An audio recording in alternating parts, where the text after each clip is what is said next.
If your iPhone 17 keeps freezing, crashing, or showing stubborn errors that no update seems to fix, a factory reset might be your best option. This process completely wipes your phone clean, removing apps, data, and system glitches so it feels brand new again. Before starting, make sure to back up your data using iCloud or iTunes because a factory reset erases everything on your device. It's also best to plug in your iPhone or ensure the battery is at least 50% charged to prevent interruptions during the process. Once everything's backed up and ready, here's how to reset your iPhone 17 to factory defaults.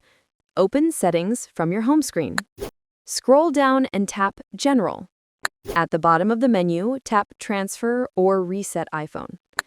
Tap Erase All Content and Settings.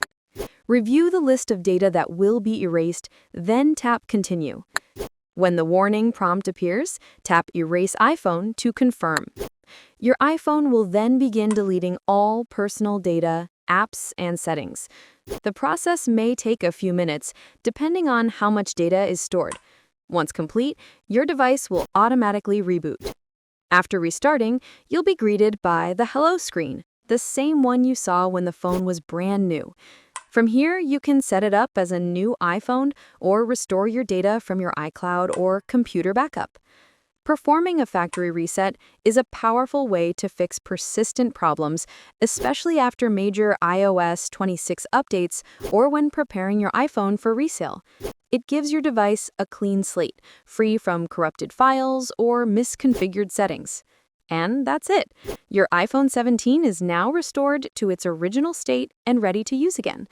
If this video helped you, please give it a like and check out our other tutorials to learn how to keep your iPhone running smoothly.